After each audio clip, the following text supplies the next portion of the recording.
Hello there, my friend, and welcome to the Ayurveda and Psychology podcast. I am Charlotte Skogsberg, your host for this podcast. I am enchanted to meet and to take you with me on this journey into the human psyche, viewed from the holistic approach of yoga and Ayurveda, and viewed from the modern man approach of clinical psychology and psychoanalysis.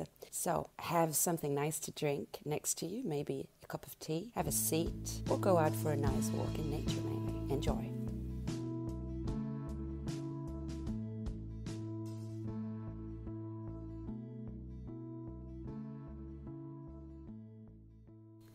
Today's episode, which is focusing on the psychology part of the podcast, will be dedicated to the concept of trust.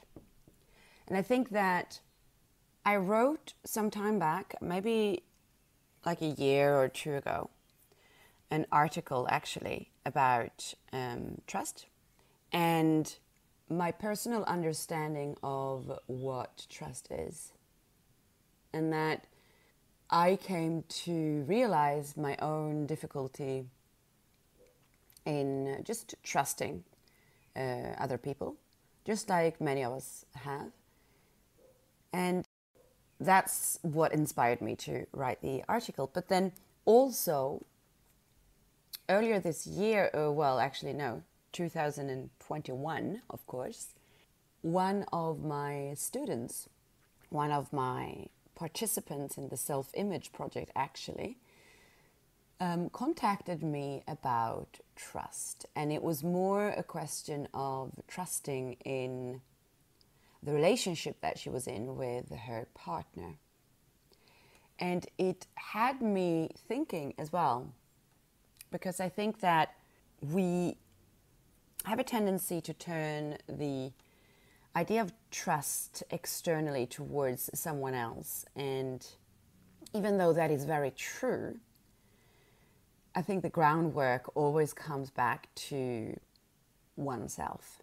So the first thing that I would like to do is to define what trust is. And I feel as if we could call trust as well a feeling of being secure with the person that we are trusting. And what does that mean?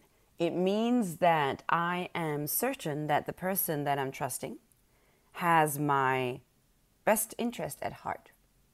Okay? It doesn't mean that my best interest sets above their own interest, because then actually it's not very healthy anymore, and it would be more something of a codependent relationship, right?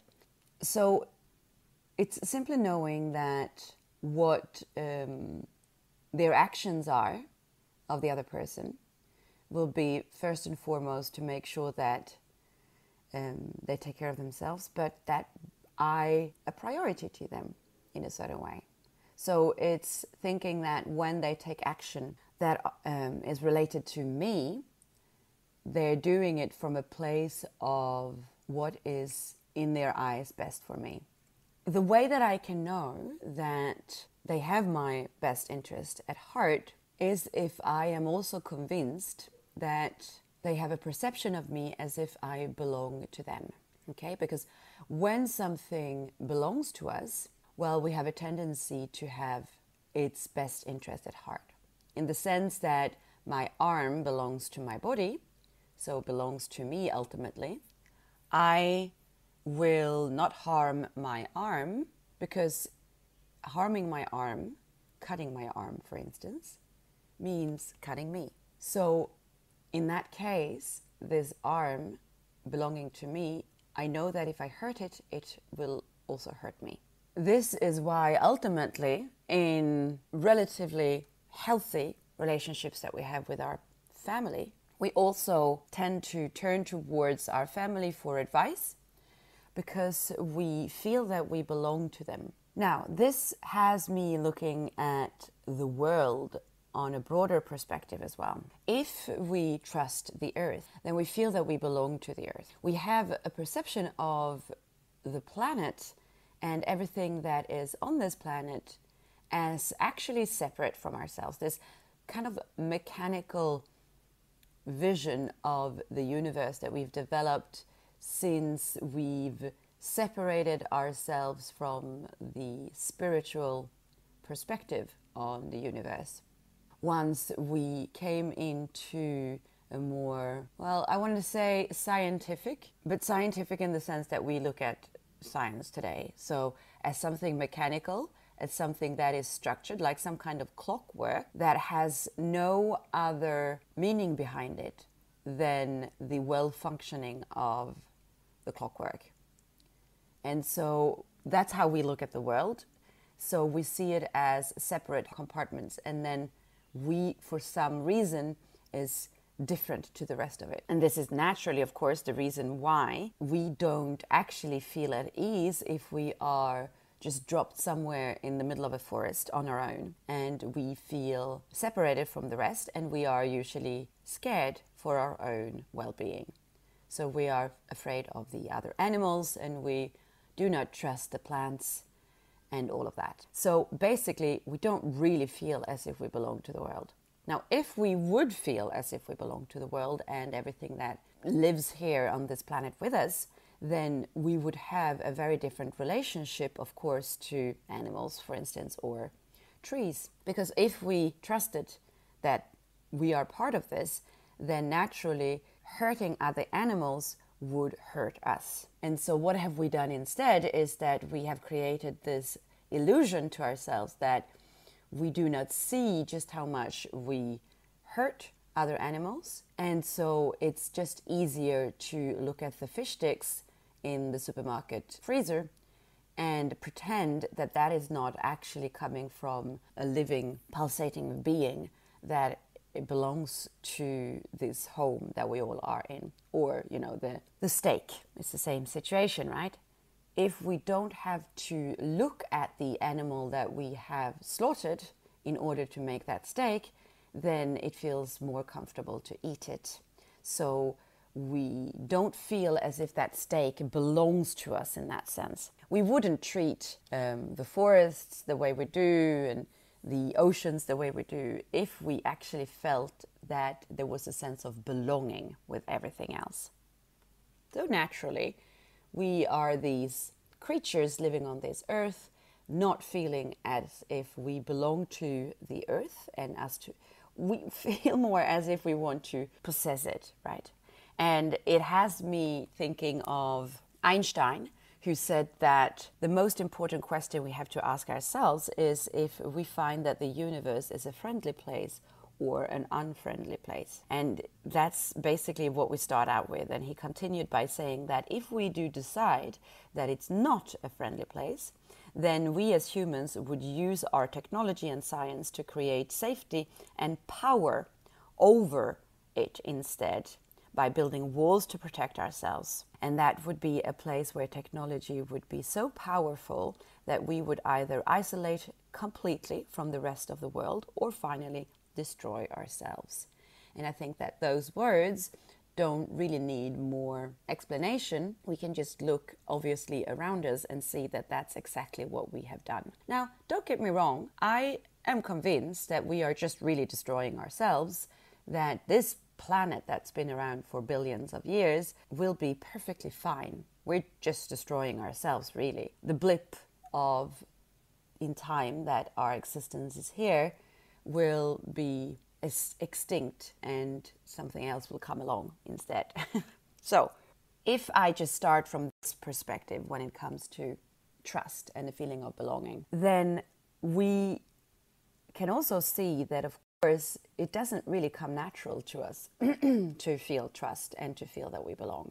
So coming back then to ourselves and to our relationship to other people, when we start out in our life, we are starting out with a sense of belonging to the family that we are in. However, that belonging comes with conditions. You see, to belong to someone else, we are taught early on, we might not be able to be who we are. Okay, so in order to have you, to feel that you belong to me and that I belong to you, if this belonging should be one of complete trust, then I need to also know that I can have myself as well at the same time, which means that I need to feel that the person that I am 100% with my flaws and imperfections is accepted as belonging to you in order for me to feel fully the belonging and so therefore the trust. And if you've listened to me before, you know that that's not really the way I look at how we are brought into this world. Because we are instead brought into this world saying, yes, you do belong to me if you fill these conditions. Or, yes, I will have you belonging to me despite this and that. Which means that we are straight away set to stick to our guns, to our arms, to our guns, yes, that's the word. Because the belonging and the trust comes with the condition that we need to live up to a certain level of being for that belonging to exist. So what is really hard with this is that basically it means that we can only really trust, and I guess this is why we find it so hard to live in trust with nature and the other animals, can only really trust if we are certain that we are accepted. And so you might be able to see yourself as well that already in there's a hiccup, there's an issue with that, because then it means that it isn't absolute. And actually, the idea of feeling that we belong, no matter the conditions, basically has us come down to the definition of unconditional love. So unconditional love being I include you completely, utterly, fully in me. I accept everything about you. And that would be complete belonging. And therefore a capacity to 100% let my guard down, to don't stick to my guns, because I know that if I stand in front of you naked and flawed, you will not use that against me at some point. Because if you do, then you're actually using it against yourself. Now, of course, as I'm saying these words, we would be quick to turn our finger and point it towards our parents by saying that you made me this way because you had conditions on me belonging to you. You have not taught me unconditional love, and therefore I am incapable of trusting anyone else. And, well, in so many words, I guess that is true. But it is only true in the sense that we can only do what we have been taught to do, which means that also our parents were brought into the world in these same terms. And it's kind of impossible to do something about that. So just take something as simple as an example of a very anxious parent. You have the mother hen, right? Who is always very worried about something happening to her child. Now, that in itself, as you can see, is just the proof of a person who lives in complete distrust with everything around her. And I'm not disputing that she should, because we have developed a very hostile world around us, so there are a lot of things happening around us that could be very distrusting. But what this means is that in order for you as a child to feel that you belong to your mother, who is this very anxious person, you know that you most probably need to, well, actually surrender a part of yourself, the part of yourself where you're actually trying to stand up for yourself, for instance, or just trust yourself. You have to let that go for your mother to accept you.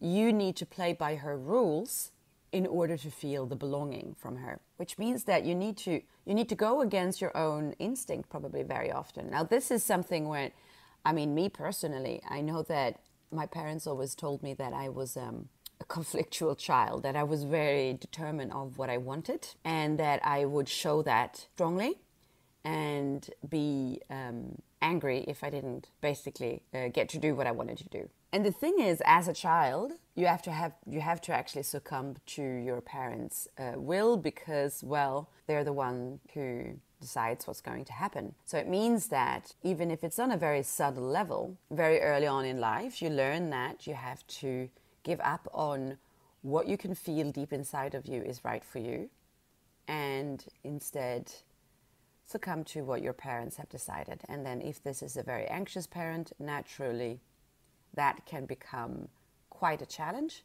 And what that means is that you realize that in order to belong to other people, well, the conditions can actually be quite heavy. And later on in life, of course, that becomes an issue, because you realize later on in life that if you want to feel that you belong to other people, you are going to have to give up a part of yourself, just like I was mentioning earlier on there. Okay, so now I've spoken about the background and maybe why we find it hard to trust other people, feel that we belong to other people, how complicated it all is as we start to create relationships and such with other beings around us that have their own also issues with this. But just look at your own relationship to yourself. If we say that trusting means that we belong, and that belonging means I cannot harm what belongs to me because then I'm harming myself, what kind of relationship do you have to your own physical body? Because when we begin to look at how we treat our own body, the feeling of belonging is maybe not as obvious as we would think when we start out this string of thought. Because actually, how often, and now I'm almost going into the Ayurveda part again, but how often are we not out of balance in our physical well-being due to the fact that we're just not listening to the signals that the body is sending?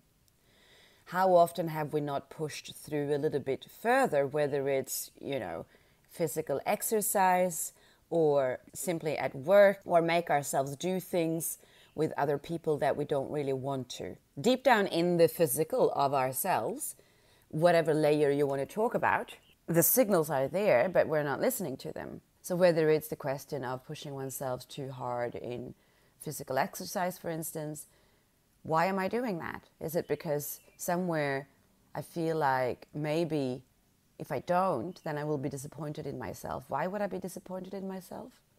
Because maybe I'm not good enough if I don't push a little bit extra. Maybe I'm lazy. Now, whose voice is that in my head saying that?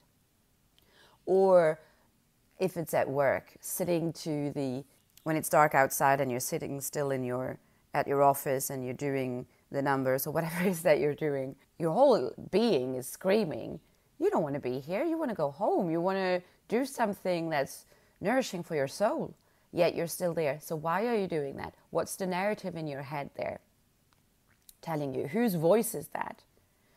It's definitely not your own personal instinct telling you this is good for you. Or, the same, doing something that isn't really what you want to do with someone else. I mean, it doesn't have to be too dark. It can just be the simple fact that you don't really feel like seeing anyone today, and then you're doing that anyway, you're being social, even though deep down actually what you wanted to do was to just maybe lay on your bed. Are we even feeling that we trust enough our own being? Do we feel that our own body belongs to us? Is it really a belonging?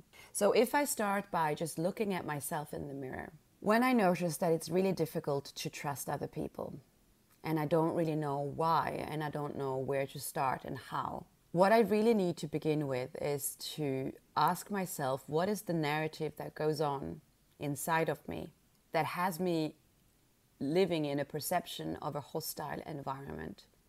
And that environment starts with the internal one. I know that someone who feels as if trusting with other people is really challenging and you don't feel like you belong to anyone, me telling you to turn the attention towards yourself feels like a slap in the face, because what we want is to feel the belonging.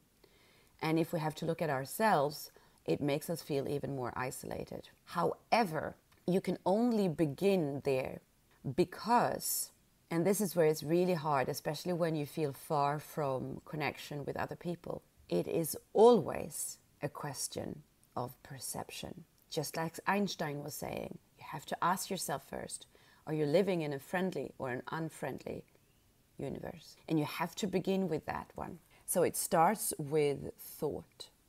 It starts with the narrative in your mind. You see, what is challenging when it comes to the trust towards other people is that we cannot control other people.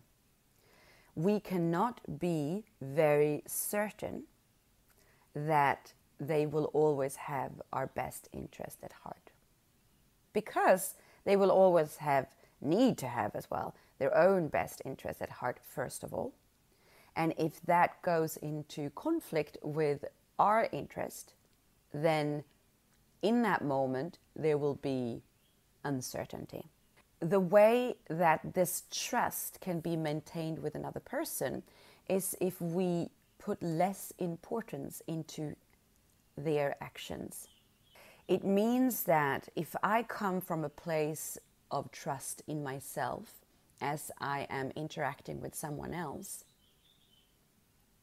then I can observe their actions, and there will be less of a risk for my life, depending on what they do. What I mean by that is, if I can feel safe in my own home, then there will be less danger in putting myself in the hands of someone else.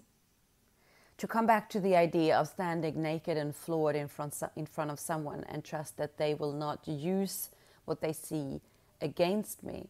If first of all I am certain myself that there is no flaw too big when I look at myself naked and floored, then their actions will be less taken as an objective reality, if you see what I mean. I can choose to not trust the other person. I can choose to always be on my guard. If that happens, it means that whatever they do, I will be reacting to the situation. Nothing will ever change if I stay that way. Okay, so naturally what we would have a tendency to say is then, okay, so what you need to do is that you need to lay your arms down, you need to lay your guns down and stand and dare to see what happens basically when you show yourself flawed and naked and with all your imperfections.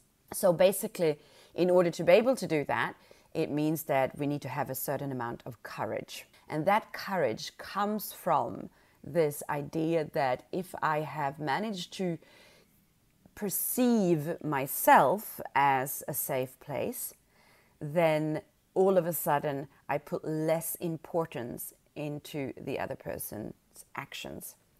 And this is where I want to end our chat on this today, because it always actually comes down to the same thing. How do I create this safe sensation of belonging inside of me? How do I actually develop the trust of my own being so that I will then come from this safe place when I am encountering someone else? Well, it comes down to actually relearning to read your own signals, relearning to trust your own organism.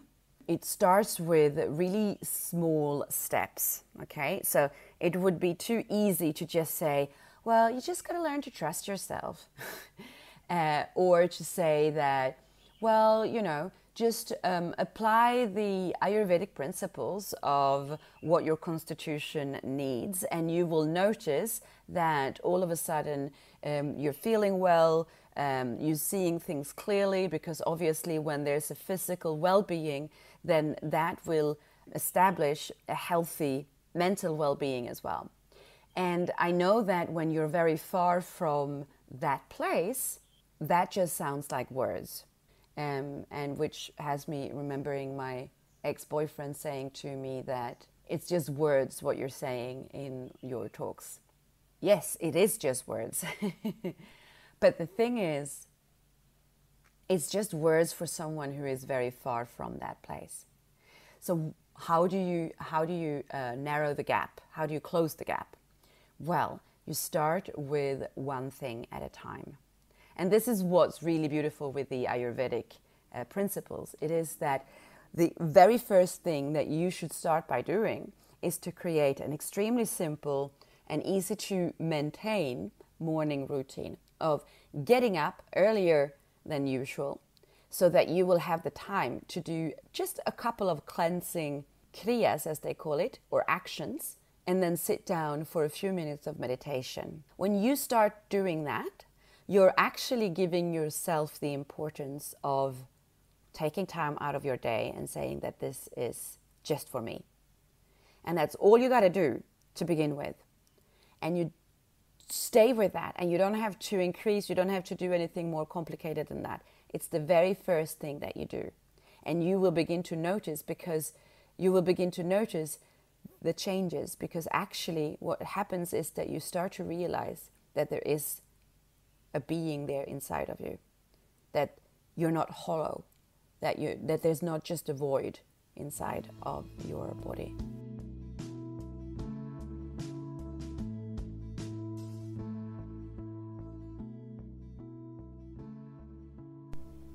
Thank you so much for choosing to listen to this podcast and this episode. I am very grateful. If you enjoyed this and you think that other people could enjoy this, please help me to spread the word. Share this episode on any channel that you have of social media or messaging. And even more so, I would really appreciate if you know one other person who might benefit from my words today specifically. Take that 1 minute it takes to simply share this episode with one person. Remember that there's a human being on the other side of your phone, of your earpods, of this microphone. And I would love to hear your thoughts on what I've been talking about. So please leave a comment. Send me a message directly if you wish. This is Charlotte. This is me. See you next time. Namaste.